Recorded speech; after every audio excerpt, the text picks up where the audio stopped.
JKSSB top 20 questions वाली जो series हम स्टार्ट कर चुके थे उसे कंटिन्यू करने जा रहे हैं। आज डे 9 तक हम यहाँ पर पहुँच गए हैं। और एक बात आपको याद होगा, जब डे 1 जब आपको करवाया था उसी दिन एलजी मनोज सिन्हा जी की स्टेटमेंट सामने आई थी, कहा था कि 10 to 15 डेज के अंदर आपके सामने एग्जाम की डेट्स जो हम आपके सामने मेंशन कर देंगे। और डे 9 तक हम वीडियोस बनाते गए हैं, बीच में 2 संडे आ गए तो संडे को वीडियो नहीं बनती है। 11 दिन हो गए थे और एक दिन मैंने वीडियो मिस करके चंद्रयान की वीडियो बनाई थी, तो 12 दिन हो गए। अभी हो सकता है 2 से 3 दिन वेट करना पड़ेगा, फिर एग्जाम के कुछ ना कुछ आपके सामने आ जाएगा। थोड़े से 3-4 दिन और वेट कर लीजिए। आज फिलहाल फर्स्ट क्वेश्चन आपके सामने स्क्रीन में चल रहा है। यहाँ पर कहा गया है which one of the following lakes in India has a large quantity of a substance found in the moon. इनमें से कौन सी लेक ऐसे जिसमें वही मिनरल्स आपको देखने को मिलेंगे, वही सब्सटेंस आपको देखने को मिलेंगे मोस्टली, जो कि मून की सरफेस में आपको देखने को मिलेंगे। ऑप्शन नंबर ए में है लोनार लेक जो कि महाराष्ट्र में है, बी में है पंगोंग लेक लद्दाख वाले साइड, सी में चिलिका लेक उड़ीसा वाले साइड, या लोकटक लेक जो कि मणिपुर वाले साइड है। तो एक इन्फॉर्मेशन तो आपको क्वेश्चन से समझ आएगी कौन सी लेक कहाँ पर है, वो आपको ऑप्शन में देखने को मिल रहा है। एक्स्ट्रा इन्फॉर्मेशन आपको आधी यहीं से मिल गई है। अब क्वेश्चन के हिसाब से देखे जाएंगे तो देखो कहा जा रहा है कि माउंटेन, जैसे माउंटेन की एक आईआईटी बॉम्बे की स्टडी थी। आईआईटी बॉम्बे की स्टडी थी, उनके द्वारा ये कहा गया था कि स्टडी के द्वारा ये रिवील करा कि जो अपोलो मिशन, जो मून को लेकर मिशन थे, जब मून के सरफेस में लैंडिंग वगैरह करी गई थी इंसानों के द्वारा, वो अपोलो मिशन की बात कर रहे हैं। वहां से जब मिनरल्स लाए गए थे तो ये पाया गया कि जो लोनार लेक है महाराष्ट्र वाली, और जो मून के जो रॉक्स हैं, चट्टाने वहाँ पे, वो सिमिलरिटी शो कर रही है, इसीलिए कहा जा रहा है कि वो मून के सरफेस की तरह दिखती है। तो option number A Lonar lake correct answer हो जाएगा। लोनार लेक को क्रेटर लेक के नाम से भी जाना जाता है ना, कहा जाता है क्रेटर लेक की कैटेगरी में आती है, क्योंकि तरह के मेटेरोइड सब कह सकते हैं। एक बड़ा जो 2 मिलियन टन तक का जिसका वेट था वो आकर यहाँ पे टकराया था, एक गड्ढा बन गया था जहाँ पे वो लेक का निर्माण होता है। कुछ कहते हैं कि वॉल्केनो की वजह से हो, लेकिन मोस्टली ये मान जाते हैं कि क्रेटर लेक है, जो एक हाई स्पीड एक मेटेरोइड कहता है वो जब जो धरती के एटमॉस्फेयर में एंटर कर रहा था, वहाँ पे जब गिरा था 45 डिग्री एंगल पे गिरा था, खड्डा बन गया था ओवल शेप का, वहाँ पे ये लेक बनी, ऐसा कहा जाता है। और उसका अगर हम स्टडी करेंगे इस लेक के बारे में तो अभी तक स्टडी करी जाती है, और कहा जाता है उसका जो बाहर की जो, जैसे ये ओवल शेप की लेयर है, जो बाहर का जो पानी है उसका पीएच 7 और अंदर आते जाओगे तो 14 या 11 के आसपास के पीएच देखने को मिलते हैं। तो एक ही लेक में पीएच वेरी कर रहा है, सब्सटेंस मून की तरह देखने को मिल रहे हैं, इसलिए लेक थोड़ी अजीब सी भी और इम्पॉर्टेंट भी बन जाती है। क्वेश्चन नंबर 2 आपके सामने स्क्रीन में चल रहा होगा। Which of the following states has the largest number of salt lakes in India. कौन सी स्टेट ऐसी जहाँ पे सबसे ज़्यादा साल्ट लेक आपको इंडिया में देखने को मिलती हैं? कि वो वेस्ट बंगाल है, राजस्थान है, गुजरात है या महाराष्ट्र। सबसे ज़्यादा साल्ट वाटर लेक जो है वो आपको राजस्थान में देखने को मिलेगी, जिसमें सबसे एक इम्पॉर्टेंट लेक कौन सी आती है? सांबर लेक आप सुनते हो, वो भी कहाँ पर है? राजस्थान में। तो आपसे अगर आप पूछ लेगा सबसे ज़्यादा साल्ट लेक कहाँ पर है इंडिया में, कौन से स्टेट में है, तो वो भी राजस्थान में ही है, तो राजस्थान करेक्ट आंसर हो जाएगा। थर्ड क्वेश्चन की बात करेंगे। The largest geographical area of India is covered by which one of the following type of soils. अब देखो ये जो क्वेश्चन के ऑप्शन है, इस पे 2 क्वेश्चन बनते हैं। एक तो ये कहा गया कि जो सबसे बड़ा इंडिया का एरिया, जियोग्राफिकल एरिया है, वो कौन से सॉइल के द्वारा कवर करा जाता है? इनसेप्टिसोल, एंटीसोल, एल्फिसोल या वर्टिसोल। या कई बार पूछा जाता है, आपको ऑप्शन दिए जाते हैं, कहा जाता है कि ये चारों जो हैं ये किसका ऑर्डर है? सॉइल का ऑर्डर है, वाटर का है, फर्टिलाइजर का, इस तरह से होता है। तो आपको बताना है ये सॉइल का ऑर्डर है।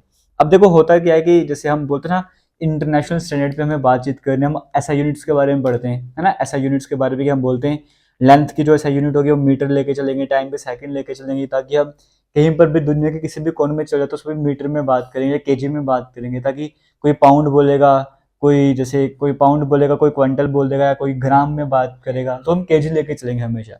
इस तरह से यहाँ पे कहा कि सॉइल की जब आप इंटरनेशनल लेवल पे स्टडी करेंगे, हर एक जगह पे अलग अलग नाम दिए होंगे, तो उसके लिए एक अलग से ऑर्डर बनाया गया, वो यही है सॉइल्स वाला। तो इसमें इंसेप्टिसोल की बात करें, इंसेप्टिसोल वो सॉइल है जो कि यंग है ना, और मतलब अच्छी तरीके से डेवलप नहीं हुई है, अच्छी तरीके से भी डेवलप नहीं हुई है। आप इनको इस तरीके से समझ सकते हो। ये कौन सी सॉइल होगी? मैं आपको सारे फीचर नहीं बता रहा हूँ, मेन फीचर बता रहा हूँ, ठीक है, इन शॉर्ट बता रहा हूँ। ये होगी हमारे पास इंसेप्टिसोइल वाली जो सॉइल होती है। दूसरी है एंटीसोल। एंटीसोल क्या होता है? जैसे ये भी यंग ही है, लेकिन ये बिल्कुल अंडर डेवलप है। मतलब जो स्टार्टिंग में आपने देखा इंसेप्टिसोल जो है वो कम से कम ये एंटीसोल से तो अच्छी ही है। और जो ये एंटीसोल की बात है, फर्टाइल भी बिल्कुल नहीं होती है, यंग है ये भी। तो सेकंड ऑप्शन भी क्लियर हो गया। थर्ड में एल्फिसोल। एल्फिसोल क्या है? ये मतलब आप ऐसे कह सकते हो ब्राउन से रेड कलर तक जाती हैं, ये फर्टाइल सोल की कैटेगरी में भी आ जाती हैं। और डी में है वर्टिसोल। वर्टिसोल जो क्ले वाली कैरेक्टरिस्टिक शो करते हैं, क्ले की तरह जो होती है, जैसे गीले होंगे तो थोड़ी क्ले की तरह, जब हार्ड बन जाएंगे तो बिल्कुल हार्ड हो जाएंगे, इस तरह से क्ले वाला जो नेचर शो करती है। जैसे इंडिया में हम रेगुलर सॉइल की बात करते हैं, वैसे सॉइल की कैरेक्टरिस्टिक ये शो करता है ना। जो क्लासिफिकेशन है सॉइल के आपको चारों मैंने बता दी। तो इंडिया में जो ज्यादा ज्योग्राफिकल एरिया कवर कर रहा है वो ऑब्वियसली यंग है, तो ये इंसेप्टिसोल जो है, जो ऑप्शन नंबर ए था, वो करेक्ट आंसर हो जाएगा। सबसे ज्यादा एरिया वो सॉइल कवर कर रहे हैं, क्योंकि जो हम पढ़ते हैं रेगुलर सॉइल, ये सॉइल वो सॉइल, वैसे क्वेश्चन पूछा ही नहीं है। ये इंसेप्टिसोल, एंटीसोल, इस कैटेगरी में क्वेश्चन पूछ ले, तो सबसे ज्यादा एरिया इंसेप्टिसोल कवर कर रहा है। और किसका कलर क्या है, किसका कैसे कैरेक्टरिस्टिक है, वो भी आपको मैं शेयर कर चुका हूँ। क्वेश्चन नंबर 4 की बात करेंगे। As per census 2011 in which one among the following state is the female literacy rate highest. 2011 के हिसाब से फीमेल लिटरेसी रेट हाईएस्ट किसका था? अब आप बोलोगे केरला का था, केरला तो ऑप्शन में है ही नहीं। अब ये क्वेश्चन सीडीएस एग्जाम में आया हुआ था, ठीक है। जो अभी पिछले टीचर क्वेश्चन डिस्कस करेंगे अभी सीडीएस एग्जाम में या किसी न किसी ऐसे एग्जाम में आए हुए हैं क्वेश्चन, आपको शेयर कर रहा हूं मैं। 2011 सेंसस के हिसाब से कहा जा रहा है कि फीमेल लिटरेसी रेट हाईएस्ट कहां पे था। जो ऑप्शन में स्टेट दी गई उसके हिसाब से बताना है। हिमाचल प्रदेश, पंजाब, तमिलनाडु या वेस्ट बंगाल। देखो आपको पता है सबसे ज्यादा केरला का था, फिर केरला के बाद मिजोरम। अगर मैं स्टेट वाइज पे यूटी को मैं हटा रहा हूँ, ठीक है, केरला था, फिर मिजोरम था, फिर जैसे गोवा था, फिर त्रिपुरा था, फिर हिमाचल प्रदेश था, फिर महाराष्ट्र था ना। स्टार्टिंग के 5 मैंने आपको बता दिए। अब देखो ऑप्शन में हिमाचल प्रदेश, पंजाब, तमिलनाडु, वेस्ट बंगाल है, लेकिन जो सीक्वेंस हमारे पास आ रही है तो हिमाचल प्रदेश देखने को मिल रहा है, तो हिमाचल प्रदेश में फीमेल लिटरेसी रेट ज्यादा हो जाएगा, तो ऑप्शन नंबर ए यहाँ पर करेक्ट आंसर हो जाएगा। क्लियर हो गया? वीडियो को शेयर करते रहो, आपकी तरफ से रिस्पॉन्स कम आ रहा है। कल ही आपको मैंने कहा था टारगेट 10,000 का लेके चलना है, डे 5 से लेकर डे 10 तक की वीडियो का, बट डे 9 तक पहुंच चुके हैं। जो रिसेंट वीडियोज में अच्छा रिस्पॉन्स नहीं आ रहा है, वीडियो को शेयर करते रहिए। एग्जाम आने वाले हैं, ये प्लेलिस्ट आपके लिए बड़ी इंपॉर्टेंट रहने वाली है, वीडियोस आपके लिए बड़ी इंपॉर्टेंट रहने वाली है। कहने को ये 20 क्वेश्चन, जब एक्स्ट्रा इन्फॉर्मेशन आपके सामने आती है, उस एक्स्ट्रा इन्फॉर्मेशन से 2-3 क्वेश्चन बन जाते, तो कहने को 20 क्वेश्चन है, लेकिन होते हैं 40-50 क्वेश्चन अगर इन्फॉर्मेशन के साथ देखा जाए तो।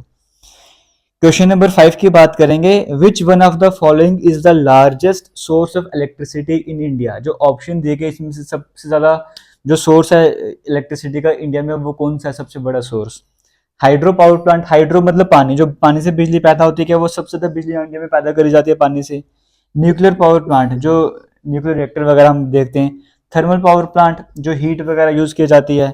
विंड एनर्जी, जो सोलर जैसे विंड पावर प्लांट होते हैं। तो इंडिया में सबसे ज्यादा जो पावर जनरेट करी जाती है 65% से ज्यादा वो थर्मल पावर प्लांट जनरेट करते हैं, यानी कि जहाँ पे जैसे वाटर पानी है ना। ये जो हाइड्रो हो गया ना, मतलब यहाँ पे पानी जो जैसे डैम वगैरह बनाए जाते हैं उस पानी की बात करें। थर्मल पावर प्लांट में पानी जाता है, ऐसा नहीं कि वहाँ पे पानी नहीं जाता, वहां पर भी पानी जाता है, लेकिन पानी को बॉईल करा जाता है, फिर बॉईल करने के बाद जो स्टीम बनती है, उस स्टीम का प्रेशर रहता होता है कि उस स्टीम के प्रेशर से टरबाइन घुमाए जाते हैं। टरबाइन जो छोटे छोटे टरबाइन होते हैं वो बड़े बड़े टरबाइन होते हैं। मैंने खुद इन पावर प्लांट में इंटर्नशिप वगैरह की तो मुझे पता है। जितना मतलब आपके घर के 2-3 रूम होंगे, उनसे बड़े बड़े वहां पर उनके ब्लेड होते हैं, बड़े बड़े ब्लेड होते हैं। तो स्टीम का खुद जो कितना प्रेशर होगा, जो इन सारे ब्लेड्स को इतने हाई आरपीएम में घुमाएगा, तो कितना प्रेशर वहां पर होता होगा। तो ये thermal power plant maximum India में पावर जो जनरेट करने का काम करते हैं। क्वेश्चन नंबर 6 की बात करेंगे। Which article of the Indian constitution stipulates the directive principle of state policy should not be enforceable by any court. कौन सा आर्टिकल इंडिया का ऐसा जो कहता है, देखो डीपीएसपी की बात करी जा रही है, वो अपने किसी को फोर्सफुली नहीं लगाने, है ना। क्योंकि DPSP directive principle state policy की बात करेंगे, नॉन डिस्टिबल होते हैं, मतलब आप किसी पे जबरदस्ती थोप नहीं सकते कि आपको ये अप्लाई करने ही करने, है ना। ये कौन सा आर्टिकल इनमें से कहता है? आर्टिकल 31, 38, 37, 39। तो आर्टिकल 37 ये कहता है कि आप इनको जबरदस्ती इन्फोर्स नहीं कर सकते, स्टेट को मजबूर नहीं कर सकते कि आपने लागू करना ही करना है ना, उनकी अपनी मर्जी है डीपीएसपी को लागू करना है या नहीं करना है। तो आर्टिकल 37 वो कहता है। और डीपीएसपी का पूरा पार्ट 4 में आता है इंडियन कॉन्स्टिट्यूशन के, आर्टिकल नंबर 36 से लेकर 51 तक आते हैं। ये क्वेश्चन आपसे पहले भी कई बार मैं शेयर कर चुका हूँ डीपीएसपी को लेकर। तो ये डाउट भी अगर आपको क्लियर हो गया होगा तो आगे चलेंगे। क्वेश्चन नंबर 7 की बात करेंगे। Which of the following 5-year plans witness the highest growth rate in India. जो आपको अलग अलग तरह के 4-5 ईयर का जो प्लान होता है, 5-year प्लान जो हमारे इंडिया में स्टार्ट करे गए थे, इस पर पहले भी 1-2 क्वेश्चन बन चुके हैं, लेकिन आज थोड़ा क्वेश्चन अलग है। कहा जा रहा है जो ऑप्शन दिए गए इनमें से कौन सा 5-year प्लान ऐसा था जिसमें सबसे ज्यादा ग्रोथ रेट इंडिया में देखने को मिली है। तो ऑप्शन में है 8th plan, 9th plan, 10th plan या 11th प्लान। देखो जो 11th प्लान आया था 2007 से लेके 2012 तक का 11th प्लान, इसमें कहा गया था कि 9% तक की ग्रोथ होगी, लेकिन ग्रोथ जो वो 8% की हुई थी। अब 7.9 कुछ परसेंट की हुई थी, 7.9 कुछ परसेंट की ग्रोथ हुई थी, अप्रोक्सीमेट 8% कह सकते हो। तो यही लेकिन सबसे ज्यादा ग्रोथ हुई थी इन चारों एयर प्लान्स की, अगर हम बात करेंगे तो सी रंगाराजन के द्वारा डिजाइन करा गया था, मनमोहन सिंह की सरकार थी। इसका मतलब ऑप्शन नंबर ये कौन सा है, option number D correct answer हो जाएगा। क्वेश्चन नंबर 8 की बात करेंगे, which of the following was the capital of Kashmir during the Shankar Varman regime. History of Jammu Kashmir पढ़ा चुका हूँ, शंकर वर्मन के टाइम पर कौन सी कैपिटल हुआ करती थी, परिहासपुरा। क्वेश्चन नंबर 9 की बात करेंगे, dash in Kashmir is famous for its hill top Muslim shrine. एक हिल टॉप मुस्लिम श्राइन है, वो कश्मीर में है, वो कौन सबसे वो पूछा जा रहा है, हाजी अली, अजमेर शरीफ, दरगाह कुतुब साहिब या फिर वतलाब। इनमें से कौन सी है, ये ऑप्शन नंबर डी यहाँ पर जो करेक्ट आंसर हो जाएगा। आपने बताना है कमेंट सेक्शन में कमेंट करके कि ये किसकी श्राइन है तो सोपोर वाले साइड में ना, सोपोर से कुछ दूरी पर आता है ये, तो है सोपोर में, लेकिन किसकी श्राइन है ये आपको कमेंट सेक्शन में कमेंट करके बताना है। जो भी इस जगह पर गया है वो भी कमेंट सेक्शन में कमेंट करके जरूर बताइएगा, क्योंकि आसपास का मैंने व्यू देखा था जब मैं यूट्यूब में इनकी वीडियोस देख रहा था, तो वो व्यू बड़ा खतरनाक सा था वहां पे। क्वेश्चन नंबर 10 की बात करेंगे, which of the following handloom products from Jammu and Kashmir has been given the GI tag by the geographical indication registry of India. चार आपको ऑप्शन दिए गए, कौन से प्रोडक्ट ऐसा हैंडलूम प्रोडक्ट ऐसा जिसे जीआई टैग मिला था इंडिया में।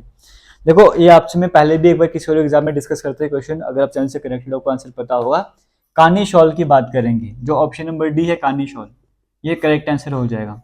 और कहा जाता है कि शॉल की अगर हम बात करें तो सही कोई मतलब डिजाइन, कोई खतरनाक सा डिजाइन इसका आ गया तो एक दिन में 1 से 2 सेंटीमीटर तक के काम होते हैं, तो लगा लो हिसाब शॉल बनने में कितना टाइम लगता होगा।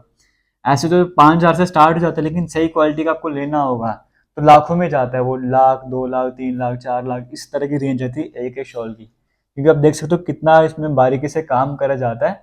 तो आप वीडियोस देखोगे वो समझ आ जाएगा वैसे ही। तो ये जो कानी shawl option number D correct answer हो जाएगा। Which festival in Jammu Kashmir? Which festival in Jammu is also known as Makar Sankranti? Makar Sankranti Jammu में कौन से फेस्टिवल को कहा जाता है? शिव खोड़ी को, जड़ी मेला जो होता है, या बाहु मेला जो होता है, या फिर लोहड़ी के फेस्टिवल, लोहड़ी के जो फेस्टिवल से मकर संक्रांति भी सेलिब्रेट करा जाता है। Option number D correct answer हो जाएगा। विच of the following was the first mountain railway in India? पहली माउंटेन रेलवे इंडिया की कौन सी? अब आपसे ये नहीं पूछ रहा कि पहली रेलवे लाइन कब बिछाई गई थी, आपसे पूछे कि पहली पहाड़ों वाली रेलवे लाइन कौन सी थी, या पहाड़ों वाली रेलवे कौन सी थी। कालका Shimla railway, Darjeeling Himalayan railway, Nilgiri mountain railway, इनमें से कोई भी नहीं। तो दार्जिलिंग हिमालयन रेलवे पहली माउंटेन जो रेलवे आप कह सकते हो इंडिया की थी, तो वो करेक्ट आंसर। 18 कुछ का टाइम पीरियड था वो, या 18 कुछ करके था जब ये बनाई गई थी, पहली बार ओपन करी गई थी। 1881 था शायद से, कंफर्म नहीं है, आप वेरीफाई कर सकते हो इसे। तो option number B correct answer हो जाएगा। फिर इसके बाद नीलगिरी भी ले आई थी, फिर कालका भी ले आई थी, ठीक है, इस तरह से था। विच of the following is not a tax saving investment? चार ऑप्शन दिए गए, अगर आप टैक्स सेव करने वाली इन्वेस्टमेंट करें तो कौन सी करोगे, या कौन सी टैक्स सेविंग इन्वेस्टमेंट नहीं, आपसे ये पूछा गया है। होम लोन प्रिंसिपल रीपेमेंट, या पब्लिक प्रोविडेंट फंड जिसको फेमसली आप पीपीएफ के नाम से जानते हो, लाइफ इंश्योरेंस प्रीमियम, या फिक्स डिपॉजिट। देखो फिक्स डिपॉजिट की बात करेंगे उसमें आप टैक्स सेव नहीं कर सकते हो, जब वो आपको जैसे क्रेडिट करवानी है अपने अकाउंट वगैरह में तो उसमें भी टैक्स करता है, तो ये इसमें टैक्स सेविंग आप नहीं कह सकते हो कि टैक्स सेविंग होने वाली है। Option number D correct answer हो जाएगा। क्वेश्चन नंबर 14 की बात करेंगे, which of the following best describes the endemic species? Endemic species की बेस्ट डेफिनेशन कौन से चार ऑप्शन के हिसाब से? ऑप्शन नंबर ए में कहा गया species which are found over a large area, second में कहा गया species which are restricted to a smaller area, species which are found in alpine region, ये नन ऑफ द अबव। देखो वो species जो किसी पर्टिकुलर एरिया में, छोटे एरिया में रिस्ट्रिक्ट रह जाएंगी, उन्हें हम कहते हैं एंडेमिक स्पीशीज। एक बेस्ट एग्जांपल आती है, जैसे ऑस्ट्रेलिया के कंगारू की हम बात करते थे, वो ऑस्ट्रेलिया में लिमिटेड थे ना, बाहर कहीं पे लेके जाओगे खुद तो अलग बात है, ऐसे वो ऑस्ट्रेलिया में ही देखने को मिलेंगे वहां पे। अगर पहले के जमाने की बात या कंगारू की बात करेंगे तो ऑस्ट्रेलिया का वो क्या एंडेमिक स्पीशीज है, इस तरफ से समझ सकते हो एंडेमिक स्पीशीज क्या होती हैं। तो species which are restricted to smaller area, option number B correct answer हो जाएगा। क्वेश्चन नंबर 15 आपके सामने स्क्रीन में चल रहा है, the members of the panchayat समिति आर। जो पंचायत समिति के मेंबर होते हैं वो क्या ब्लॉक डेवलपमेंट ऑफिसर के द्वारा नॉमिनेट करे जाते हैं, या फिर जिला पंजाब में पंचायत चेयरमैन होगा, या डायरेक्टली लोग। देखो जो पंचायत समिति होती है, ब्लॉक समिति जो ब्लॉक लेवल पे होती है उसकी हम बात कर रहे हैं यहाँ पर, तो ये लोगों के द्वारा इलेक्ट किए जाते हैं ना, पंचायत समिति के मेंबर होंगे। तो option number C correct answer हो जाएगा। Jallikattu is held in the state of, Jallikattu एक फेस्टिवल है, कौन से स्टेट में सेलिब्रेट है? तमिलनाडु में। जब ये बैल होता है, आपको पता है कि टीम में बैल होगा, एक टीम में बाकी लोग होंगे, उन्होंने उस बैल को कंट्रोल करना, जिससे भी 20 से 30 सेकंड तक बैल को कंट्रोल कर लिया वो विनर बन जाएगा, आपने जरूर देखा होगा। तो तमिलनाडु में है, तो ऑप्शन नंबर 1 करेक्ट आंसर हो जाएगा। वीडियो को शेयर कीजिए, जेके लेटेस्ट इन्फो के नाम से टेलीग्राम है, इंस्टाग्राम है, वहाँ फेसबुक पेज है, वहाँ पे जाके फॉलो कर सकते हो। जॉब अपडेट्स है, कोई ना कोई इंपॉर्टेंट इन्फॉर्मेशन वहाँ पर शेयर करते हो जो कि आपके काम आ सकती है। क्वेश्चन नंबर 17 की बात करेंगे। According to the safety valve theory, safety valve theory लाई गई थी, तो what was Hume's main intention in encouraging the foundation? देखो, सेफ्टी वॉल्व थ्योरी का कंसेप्ट आया था जब आईएनसी की स्थापना करी, तो उसके पीछे का मेन रीजन क्या था? वो ये था ना कि जैसे 1857 का रिवॉल्ट हुआ है, दोबारा से वैसे कोई रिवॉल्ट ना हो जाए, तो हम एक काम करते हैं, अपने एंड से ऑर्गेनाइजेशन बनाते हैं, बोलेंगे इंडियंस के लिए हमने बनाई है, तो इंडियंस के लिए काम करेंगे, तो प्रेशर थोड़ा कम होगा, दोबारा कोई इस तरह से विद्रोह वगैरह नहीं करेगा। तो ये मेन पर्पज था। तो providing a safe outlet to the growing discontent among the educated Indians, option number 1 correct answer हो जाएगा ना। पर्पज समझ आ गया ना? जैसे प्रेशर कुकर में सीटी आते तो प्रेशर बाहर निकल जाता है, वैसे ही खुद ही ऑर्गेनाइजेशन बना दी ताकि बाहर से प्रेशर ना, बोलोगे इंडियंस के लिए हमने ऑर्गेनाइजेशन बनाई तो है, तुम क्यों टेंशन ले रहे हो? तो प्रेशर रिलीव करने वाली बात थी। क्वेश्चन नंबर 18 की बात करेंगे, the chief minister of UT Jammu Kashmir reorganisation act की बात करेंगे। कहा गया था जो जम्मू कश्मीर के चीफ मिनिस्टर उन्हें कौन नॉमिनेट अपॉइंट करेगा? तो लेफ्टिनेंट गवर्नर करेंगे या प्राइम मिनिस्टर, प्रेसिडेंट या स्पीकर? तो लेफ्टिनेंट गवर्नर ही जो है जो अपॉइंट करेंगे चीफ मिनिस्टर को, ऑप्शन नंबर 1 करेक्ट आंसर हो जाएगा। अपॉइंटमेंट की बात कर जाएगा, इलेक्टेड की बात, इलेक्ट तो हम लोग करेंगे ना जो यहाँ के सिटीजन है। अपॉइंट करने का, जिनको हमने इलेक्ट कर लिया, फिर उन्हें अपॉइंट कौन करेगा? गवर्नर एलजी यहाँ पे जो अपॉइंट करेंगे। क्वेश्चन नंबर 19 की बात करेंगे। Which of the following lakes are the 2 most significant lakes of Pulwama district? Pulwama district की इनमें से 2 इंपॉर्टेंट लेक है, वो कौन सी हैं? ऑप्शन नंबर ए में शेषनाग और गंगाबल। शेषनाग लेक कहाँ की है? अनंतनाग वाली है। गंगबल लेक कहाँ की है? गांधरबल की है। फिर डी में गंगबल नगीन, गंगबल तो आपको मैंने बता दिया कहाँ की, गांधरबल की है। नगीन लेक तो श्रीनगर वाली साइड की है। ऑप्शन नंबर सी में तारसार और मारसर लेक, तारसर और मारसर लेक ये पुलवामा की है, तो ऑप्शन नंबर सी यहाँ पे करेक्ट आंसर हो जाएगा। आगे चलते हैं, आज के लास्ट क्वेश्चन की बात करेंगे। Who became the first Indian to win the diamond league finals title on 8 सितंबर 2022? 8 सितंबर 2022 की बात करें, डायमंड लीग फाइनल का टाइटल जीतने वाले पहले इंडियन कौन थे? ऑब्वियसली बात है, आज के टाइम गेस्ट वर्क भी लगाओ तो नीरज चोपड़ा का आंसर पे टिक करोगे, तो नीरज चोपड़ा यहाँ पे करेक्ट आंसर हो जाएगा। तो इसी के साथ आज के 20 क्वेश्चन खत्म होते हैं। उम्मीद करता हूँ वीडियो आपको अच्छी लगी होगी, वीडियो को आप शेयर जरूर कर रहे होंगे, वीडियो को लास्ट तक देखा कीजिए और जितना हो सकता है शेयर कीजिए करिया करे, जैसे भी वो भी करना होगा। तो बाकी जेके एसएसबी एग्जाम क्वेश्चन के नाम से प्लेलिस्ट है, वहाँ पे सारी वीडियोस अवेलेबल हैं, वहाँ पे जाके आप वीडियोस को देख सकते हो। अगर कोई भी पुराना टॉपिक मेंशन है, मिसिंग है, आप वहाँ पे जाके वीडियोस को देख सकते हो, वहाँ पे वीडियोस अवेलेबल है, कभी भी जाके रिविजन वगैरह आप कर सकते हो। बाकी डिस्क्रिप्शन बॉक्स में टेस्ट सीरीज का लिंक मिलेगा, वो भी ज्वाइन करना चाहते हो तो वो भी ज्वाइन कर सकते हो, और भी कई तरह की प्लेलिस्ट है चैनल पर, वहाँ पे जाके भी वीडियोस को देख सकते हो। Bye bye, take care, thank you and जय हिंद।